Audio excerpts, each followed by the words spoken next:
Hey everybody, and welcome to September's edition of Board Game Buys. So in this series I talk about all the games that I've acquired over the last 30 days or so. Now I only have 9 games this month, which is, quite a modest amount for me, but they are quite an interesting range. It's ranging from pretty light fillers up some heavier Euros. Before I get started on the 9 games, I want to give a shout out to the show's sponsor, KIENDA.co.uk, who are my go-to online retailer here in the UK. And if you use my link in the show notes or the QR code, then you can get 5% off your first order. But let's start on this month's acquisitions, starting with the Manhattan Project Energy Empire. So this game I've heard a lot of buzz about over the years, but for one reason or another, I'm not quite sure why, I never really cast my eye upon this game with any detail. But it's highly respected, it's very well rated, and from my initial look into the game, it seems like this could be right up my alley, and it has a lot of promise. So this is a more involved worker placement style game, and I believe the main emphasis of the game is to create and run an efficient engine. And if you know me, that is the exact kind of thing I enjoy in board gaming. So yeah, this one has a lot of hallmarks to be a great game. Worker placement are something, or are a style of game that I'm, hot or cold on. They have to be very special for me to enjoy a worker placement game. But by all accounts, Energy Empire is up there with the best of them. So hopefully that is the case. So, so the first game is Manhattan Project Energy Empire. We also picked up a copy of Next Station London. So this is actually a brand new game, only came out in 2022. This is a roll and write style game, or a flip and write style game, as you're building up this network, which is supposed to represent the, the London Underground. I suppose the twist on this game is that each round you are drawing a new line, a new train line, represented by a new colour of pencil. And all you're trying to do is you're trying to connect these little kind of tourist spots or these stations to each other. And the more of these grids you pass through, because the the main map is divided up into these different grids, is going to get multiplied by the number of stations you visit in one grid, and you're also going to get points for crossing through the Thames.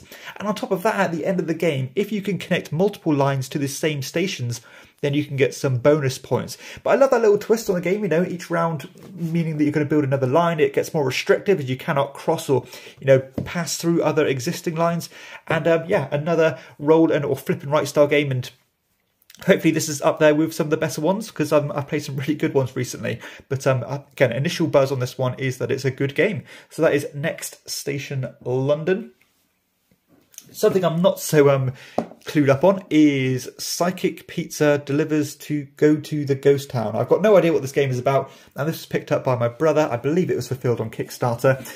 But just looking at the back of the box here, it looks pretty interesting, as it's a deduction style game, but I think it's someone takes the role of like the games master, and then the other players are using their little dry erase sheets here to work out what's going on the main, behind that shield. So it's quite cool that you have that 2 different styles of gameplay to give you, more life depending on which role you want to play. All the components look cool, so who knows, that one could be good. And very limited knowledge on that one, but sometimes those are the surprises. Also picked up a copy of Sierra West. So this was a game, when it came out a few years ago, it did capture my attention. But again, I'm not quite sure why I never pulled the trigger to pick this one up at the time. Now, looking back on this one, because I had forgotten a lot about this game, a reason for that might have been because there are different game modes in the game. So you get like 4 or 5 different game modes. And normally that's a big red flag for me. I tend to like just playing one simple mode and not having too many variables and things to, prevent me from remembering or retaining the information about the game. But I managed to pick this one up at an absolute bargain price, so I thought, you know what, it's worth a shot at that. It could be good, who knows? Board and Dice generally make games that I like, and it actually has some pretty interesting mechanisms here, where you are managing this hand of cards and you're tucking it behind your player sheet, which is going to reveal or cover up certain actions which you can take throughout the round, which I thought was really cool. So yeah, who knows? Could be good. Could be one of those games that are fair to middling, if that makes sense. But who knows? If it's affordable, then I'll certainly give it a shot, and it could be good. I'm not in a massive rush to play it, but I have it in my shelf now, so when the time comes, it's there ready for me to play. So that is Sierra West. Next up, we have another smaller game with Dandelions. So this is a reprint or a re-implementation of a game called Birth. And it's basically like this little simple dice, almost like a rondelle game, as you're rolling a bunch of dice, and then you can select one of them to move around these different petals and land on these different ones, and then your dice is going to get allocated to that spot. And basically every dice you have on a certain petal is going to give you points depending on the value of that petal. But additionally, if you have the most pips on that petal, or I believe it's the most dice, I don't know, you get points for the pips as well as the dice. I forgot the rule exactly. But very simple, 2 to 3 players, which is quite limiting, I suppose. You can not play this at 4 players for some reason. But, you know, 15-minute filler. I generally like dice games. So that is Dandelions. Now, I also ended up doing something I never do, and I ended up reacquiring 2 games. So these games, I've actually formally owned them. I've since then sold them, and since then I've had buyer's remorse, and I've really decided to get them back into my collection. So the first one is Vasco De Gama by Watch Your Games, or this is the Rio Grande version actually. A Palomori game that I actually really enjoyed the first time I played it, and I'm not quite sure why I ended up parting with it. Very dry, but I think at the time I was drowning in new games to play, and I thought this one was going to struggle to get back to the table. That might still be the case, but at least now I'm happy that down the road, if I want to play this one again, I have it in my collection and I can bring it to the table, because this has some very cool things going on in it. And, you know, I'm happy to talk about my thoughts on it because I've already reviewed the game and I rated it quite highly. But it has this awesome programming mechanism as you are using these, your pieces to bid these different initiatives on this track here, which is going to determine the order in which to take your actions, but also the cost you might have to pay. So the lower numbers means you're going to go first, but you may have to pay some more money to do it. But there's also this kind of random element to it, which means that you could get away with paying less or more than you anticipated. Actually, a very cool game. I'm really happy with this one. And it feels comforting to know that I've got this one back in my collection, even though it might be some time before I get to play it again. But that is Vasco De Gama. If you like your dry Euros, that one is a solid one. And in the same vein of Vasco De Gama, I ended up reacquiring a copy of Ra. So I actually had Ra in my collection for a long time. I love Reiner Knizia bidding games. Ra, for me, is one of the best ones. And you might ask me, why did I get rid of this game? And that is because out of my gaming group, I like this one way more than everybody else in my gaming group. Just apart from one player, which is my mum, actually. So me and my mum really enjoy this game.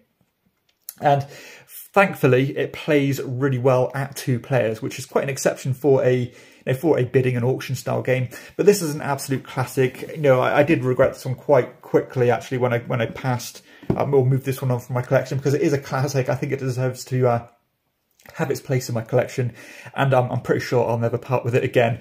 So I actually used to have the, I think it was the Grail Games version, and this is the Alea version, which I actually prefer the look of, and it fits along, it kind of fits nicely with my other Alea games, which is quite nice. But Ra, an absolute classic, and very happy to have that one back as well.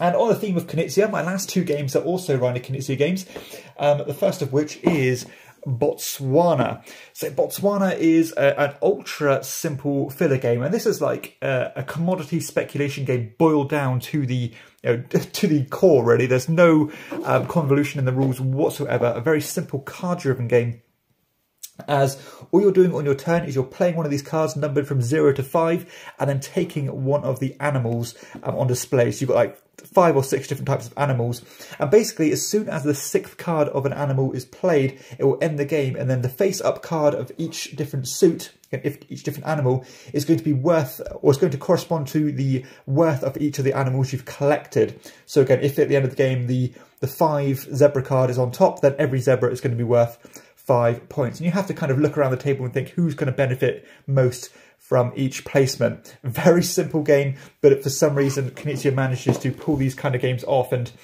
I don't know how he does it really, because they're so simple, but they just have this elegance to them, but still have the decision space. So that is Botswana. And the final game is definitely the one I'm most anticipated or most excited to talk about, and one that I've been wanting to have in my collection for a long time. I've been searching high and low for a copy of Samurai. So Samurai is one of Knizia's route building games, and I tend to love his games that fall in that bracket of his games. Games like Blue Lagoon, Through the Desert, and my favourite is Babylonia. Samurai is in that vein. A lot of you guys always said to me, Dan, you need to play Samurai. You know, what are your thoughts on Samurai? And, you know, it was very hard to get hold of. This game is out of print. It generally goes for quite high prices. I managed to find this one at a reasonable price. You know, it wasn't cheap, but it was, you know, I did have to pay a small premium for it. But very happy to have this in my collection now. I'm pretty sure I'll like it because at the moment, Reiner Knizia seems to be hitting home runs for me, you know, new and old. So yeah, his design style really suits my personal taste. So yeah, very happy and ecstatic actually to have a copy of Samurai in my collection. So that's it. Those are the 9 games I've acquired this month. As you can see, a nice diverse range there. And I am making good headway with getting through my shelf of shame per se, and, you know, starting to catch up. And hopefully before long, I'll be able to, you know, have a clean sheet of games and catch up with all the ones I need to play. But there we go. Hopefully you've enjoyed the video. If you have, please be sure to hit like and subscribe to my channel and check out my other content too. But for everybody else, I'll see you next time on Chairman of the Board. Bye-bye.